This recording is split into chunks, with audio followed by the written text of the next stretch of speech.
The MCAT Cars Podcast, session number 55.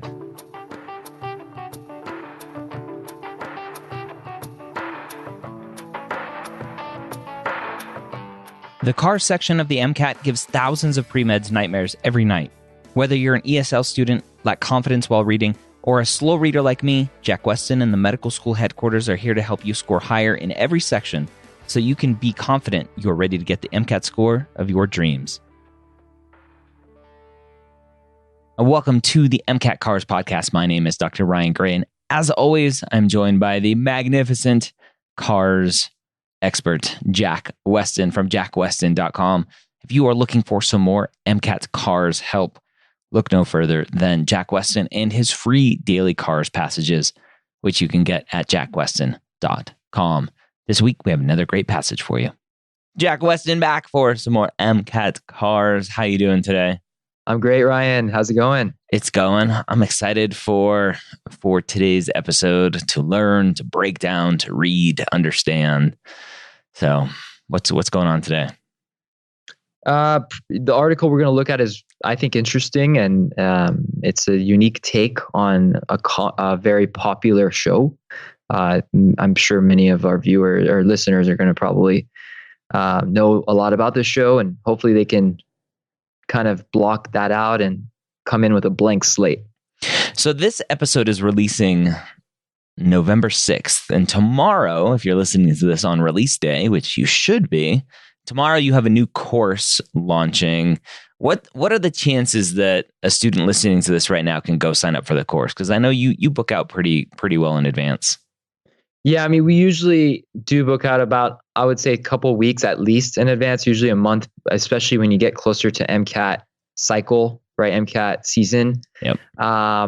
Just check the site, jackweston.com. Hopefully there's availability. If not, I'll probably have another course within the next month or so. November usually picks up because a lot of students are aiming for the January or March test. And my course is a course that usually takes a little bit more time to really understand the concepts and learn them well. So I always advise students sign up earlier if you want to master cars, because it takes a while to learn how to approach questions and how to think critically. And it doesn't take that long. I mean, minimum 6 weeks, I would say 4 to 6 weeks is minimum that we recommend. And we don't allow students to sign up if they want to take the test anytime sooner, because you can't change someone's habits in less than 4 weeks. Yeah. But if you work hard over an extended period of time, you're going to see this test in a totally unique way. I mean, a lot of my students are able to do this within a matter of months. So a lot of students do sign up for November. They study all November, December. Usually they have exams around December, so they kind of slow down with MCAT prep, but then they pick it up throughout all of winter break into January, and then they end up taking the test. So it's a good time to sign up as long as you can devote your time and energy to it. All right. Sounds good. All right. So let's get into our passage today. If you want to follow along, you can do so in the show notes or in your podcast app of choice. There will be a link to the article. Our article today starts, since the start of the series, Game of Thrones has been catnip for scholars of world politics and foreign policy. Okay, so apparently we're going to start off with some Game of Thrones fun stuff, which I've never watched, so this will be interesting. Oh, you're kidding. Yep, never watched it. So, but apparently catnip for scholars of world politics and foreign policy. So I guess you'd have to kind of know what catnip is, because this sentence doesn't really give much other information to help me understand what catnip is if I don't know what it is already. Right. I mean, if you don't know what catnip is, you're not going to understand this that well. Yeah. Right. So is it a good thing? Is it a bad thing? I mean, we could probably guess catnip is probably a good thing. It's something that's at least desired by cats. Right. Okay. But if you don't know that, that's okay. Keep reading. Yep. Right. At least you know we're talking about Game of Thrones, which is a show, and it's italicized. So you know it's probably a show, a book, a movie, something like that. Okay. Mm-hmm. And we're talking about world politics and foreign policy, which is kind of unique because most people don't discuss foreign policy when it comes to Game of Thrones. Exactly. Okay. So I think the biggest thing, right? Just keep reading. If you don't know what catnip, don't just sit there and try to figure it out. Just keep going. All right. Keep going. Yeah, I mean, you could probably assume it's a positive thing based on how they were saying it has been catnip. It could also be a bad thing. I mean, whatever the case may be, it's something that they're focused on. Yep. And being sharp enough to capture that is more important than knowing the exact definition of catnip. Yeah. Okay. Next paragraph or next part. They eagerly applied their talents and theories to ranking each character's chances of winning the throne repeatedly. Okay, so I'm assuming they is referring to the scholars of world politics and foreign policy, and they're applying their talents and theories to the characters of the Game of Thrones, which apparently the goal is to win the throne. Yeah, that's exactly implied here, right? Winning the throne. What throne? Game of Thrones, probably some kind of, show about winning, becoming king, right, or queen. So, yeah, that's exactly right. They're these political scholars are essentially applying whatever theories and talents they have to the show. Yeah. So it's kind of like fantasy sports, but for Game of Thrones. Yeah, and you got to check it out. You got to promise me that you're gonna. Nope, not gonna do it. I watched about 10 minutes of the first episode. I said, nope, I'm out. I don't like kings and queens stuff to begin with. And then when it had like the sci-fi, like ghouls or ghosts or whatever those things were, I was like, nope, don't mix genres. Like stick to one genre. So okay, fine. Yeah. No, I do give you that the first season is kind of boring, but it picks up. And it picks up fast. So maybe the first episode is kind of boring, but I think it picks up. But yeah, go ahead. All right. There are scholarly journal articles about how to use a simulation based on the show to teach international relations theory. All right. So apparently this show's a big hit in the academic world. So there's a journal article about the show and how to use it. Sounds good. Rand Corp has compared the show's dragons to nuclear weapons. All right. So I know there are dragons in the shows. They have that dragon lady. That's about all I know. And Rand Corp is some random company. They're not. They don't really tell us more about the corporation, but it's comparing dragons to nuclear weapons. So nuclear weapons are probably related to foreign relations, world politics, as we all know. So there's definitely some kind of correlation with show. Yeah. And then, nuclear weapons, right? You can think of power and destruction and that kind of fun stuff. Okay. A foreign affairs article argued that despite its use of violence, the show has no realist text, but a critique of the myopic focus on national security over the needs of individuals and the collective good, end quote. All right. So foreign affairs here is italicized, so it's an article really telling us about the show, a critique of the myopic focus, right? Focusing on national security over the needs of the individuals and the collective good. So that's, I guess, boiling down what the show's all about. Yeah, and it's also kind of showing you how they're relating the two, essentially. The show and its importance, I guess, to foreign affairs. Yeah. Okay. The author cited as evidence Daenerys Targaryen's concern for civilians, a point that didn't fare so well. So they are the author of the article in the previous sentence. So evidence. So maybe I read the last one wrong. Maybe. Because this one is saying that this character had a concern for civilians. A point that didn't fare so well. So I'm confused. So knowing the exact details of these sentences is futile. It doesn't really matter. Okay. The point that you have to know is that basically there is some kind of relationship between Game of Thrones and foreign affairs or world politics and foreign policy. That's the key. Okay. They're quoting some kind of article, right, in that previous sentence. So a foreign affairs article argued that despite its use of violence, so the show's violence, the show was no realist text, but a critique of the myopic focus on national security. So they're literally using the show to understand national security, right? Which is shocking, right? I mean, like, who does that? Who uses a fictional story to understand our current president? I don't know, maybe. Just kidding. We don't do politics on this show. Right. So, and then in the quote, it says the author cited as evidence Daenerys Targaryen, concern for civilians. That's a character on the show, and a concern for civilians, meaning probably the population at a whole, at large. Isn't she the dragon person? The dragon lady? Yeah, she's I think, what do they call it? Mother of dragons. Yeah. Okay. Yeah. Okay. So what's the big picture of this paragraph? Well, you just mentioned it, right? This is starting off comparing or talking about how Game of Thrones is used to compare and talk about world politics and foreign policy. So, right. I think it's actually good. The fact that I struggled, right? And you're like, don't worry about that, because that's where students will spend 5 minutes just trying to figure out this one paragraph, and then they're screwed for the rest of the section. Yeah, that's totally true. And I love how you don't know a lot about the show, because you're coming in from an angle that many students may come from, right? They don't know about the show. They're too busy studying, right? Or doing whatever they need to do. So they just don't have time to watch it for whatever reason, or they don't like the show. Yeah. And that doesn't matter. It doesn't matter if you don't like the show.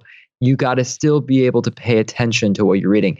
I actually believe if you know too much about the show, it could also affect you, because you may be thinking of it in a different way than the author describes. And that could lead to a bias when you start answering questions. Okay. So whether you are a fan of the show, whether you know nothing about the show, that shouldn't affect your understanding of the author's position.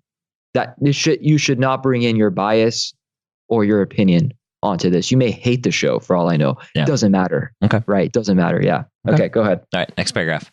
There's a good reason for this.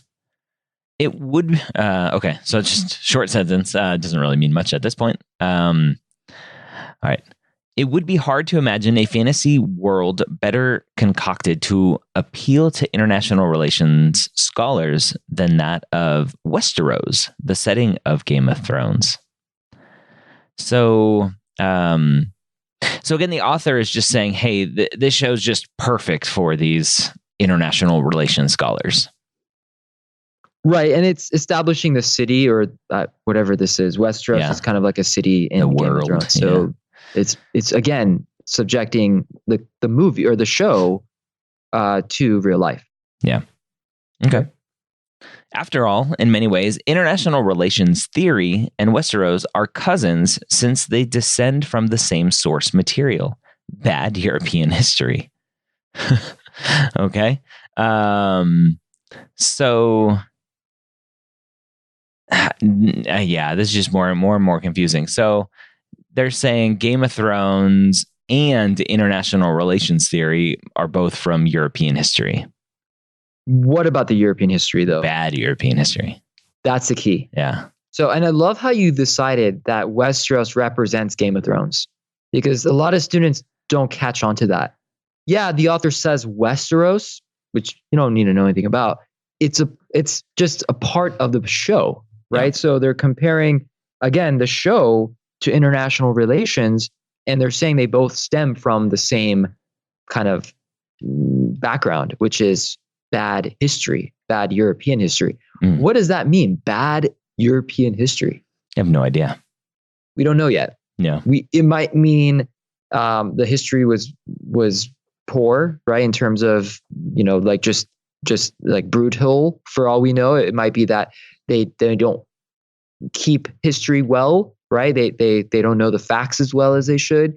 We don't know the underlying meaning behind this until we keep reading. So don't try too hard to understand this, but understand that bad history, whatever that necessarily means, has a relationship with both of these: international relations and Game of Thrones. Okay. All right, next paragraph. That perhaps explains how seriously and earnestly many scholars and journalists on the academic beat have approached the show. All right, so just more confusion. So that, I guess, is talking about how they're both from this bad European history, and the author is trying to show that that's how the show is being written and all that fun stuff. Okay. Whew, man. All right. It's ironic that many international relations scholars see the show as realistic. All right. Getting more confused. So now it's ironic. So international relations scholars, so these scholars who Game of Thrones is catnip for them, they think it is realistic, or they see it as realistic.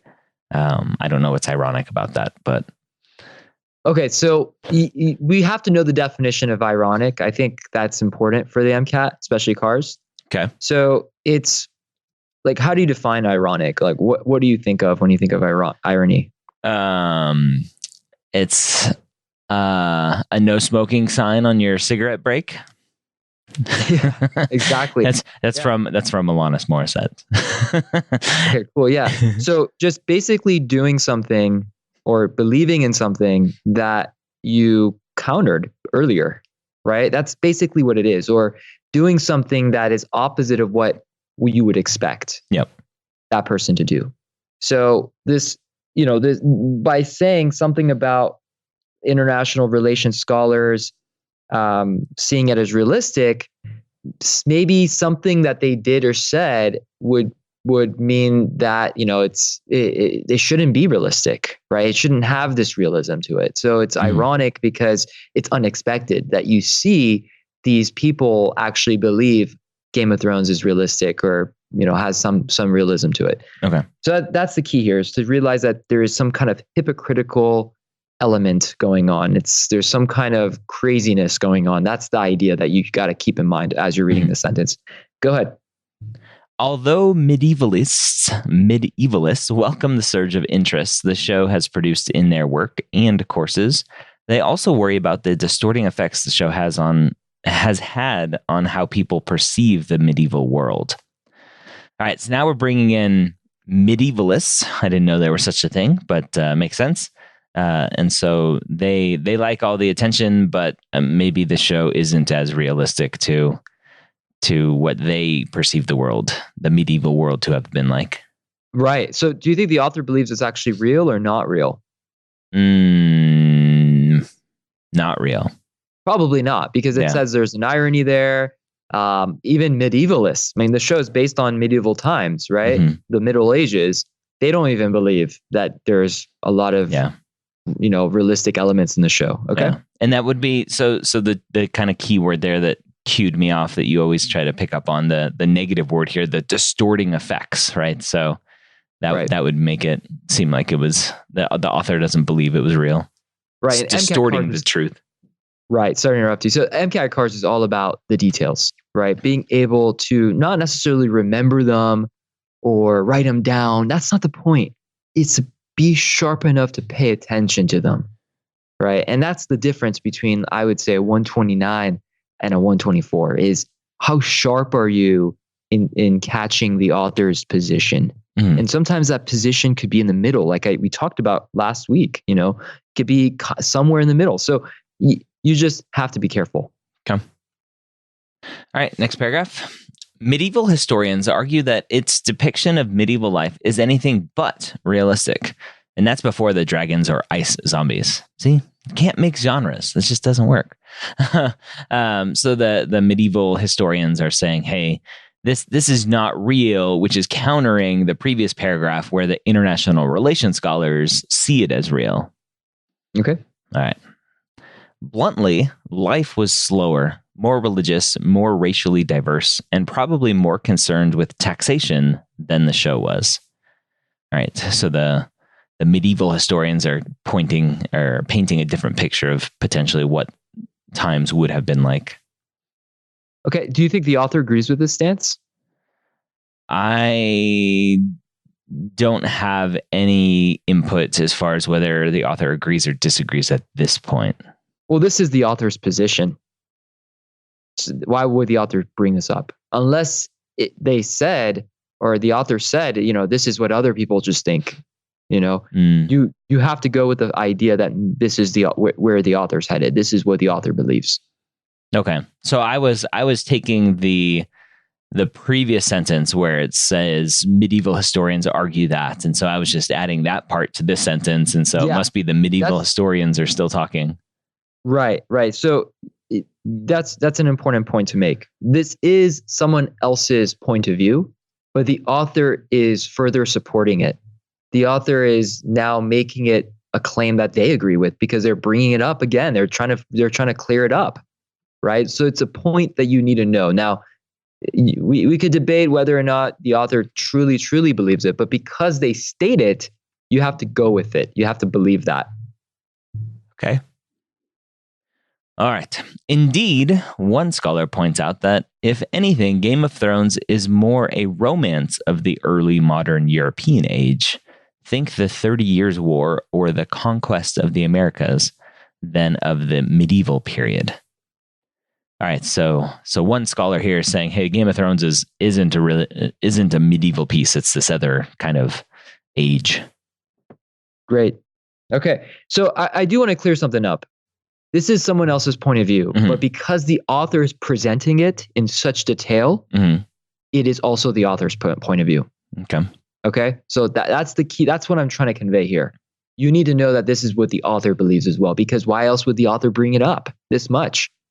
Right. Now, you could have a point where sometimes the author brings up the contrasting opinion or something that contradicts this, right? Like counters this. But ultimately, what the author cares about will be more direct, will be more supported, will be more discussed, right? And that's the key here. Okay, go ahead. Okay. Next paragraph. This offers a hint about why international relations scholars find the show so compelling. All right. So the author coming back to the original group of people that he or she was talking about.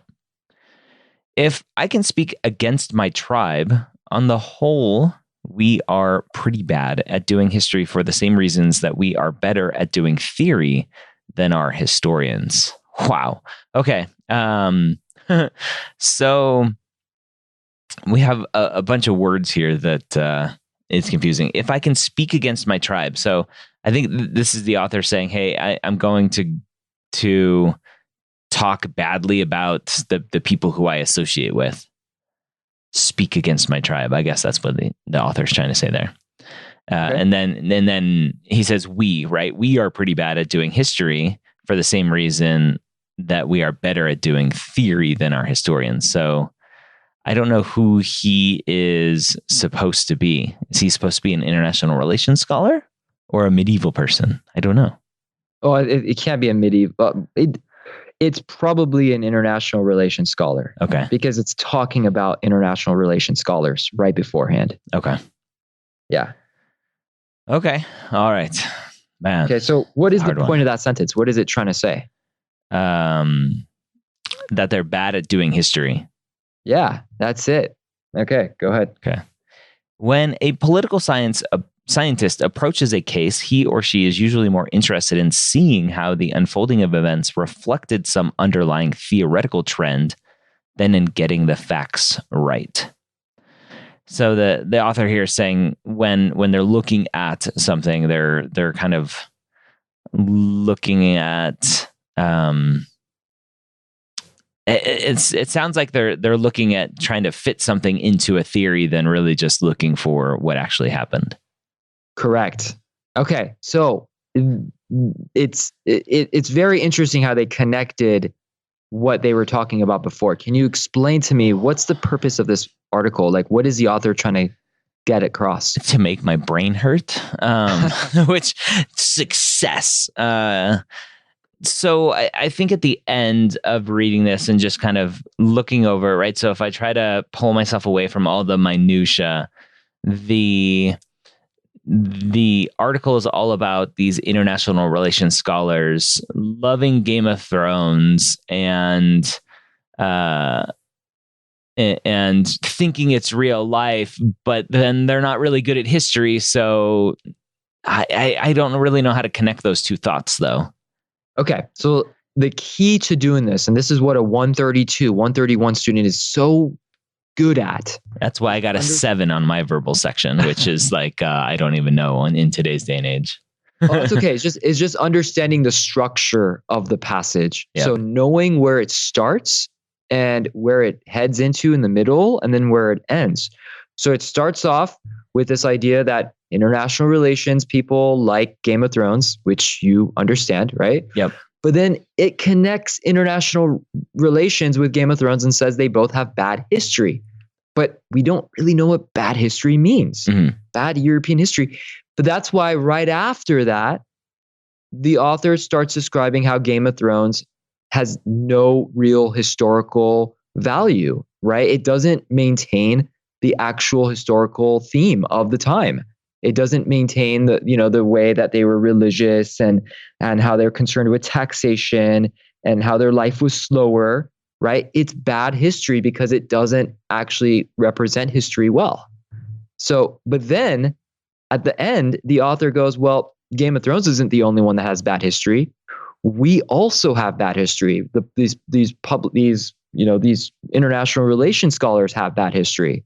So it's essentially saying, look, international relations scholars really like it because they're so focused on theory, but they're not really focused on history. And maybe, it's not that great of an example of international theory because it doesn't have that historical context that it should, right? And that's the point the author is trying to get at, is basically they like Game of Thrones because they are both bad historians.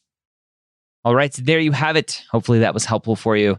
If you are listening to this, like most people listen to a podcast while doing the dishes or driving or exercising, walking the dog, I highly recommend also trying to do these, sitting down, reading the article with us and reading it sentence by sentence right before we talk about each sentence, each paragraph. I think that's where you will find the most benefit with this podcast. Again, if you are looking for some more help, go to jackweston.com, sign up for his free daily Cars passages. Have a great week. We'll see you next time here on the MCAT Cars podcast.